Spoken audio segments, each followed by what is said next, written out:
ప్రధానమంత్రి నరేంద్ర మోదీ రామభక్తి పార్వశంలో మునిగిపోయారు. అయోధ్యలో రామాలయం ప్రారంభానికి ముహూర్తానికి 11 రోజుల ముందు నుంచే ఆయన ప్రత్యేక దీక్షను కొనసాగిస్తున్నారు. రామతత్వాన్ని బోధించే పాటలను, భజనల్ని తాజాగా సోషల్ మీడియాలో షేర్ చేశారు.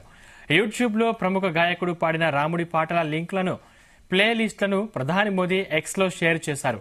రాముడి పాటలు వింటుంటే మోదీ దేశవ్యాప్తంగా పలు ఆలయాల్ని సందర్శిస్తున్నారు. ఆధ్యాత్మిక కార్యక్రమాల్లో పాల్గొంటున్నారు.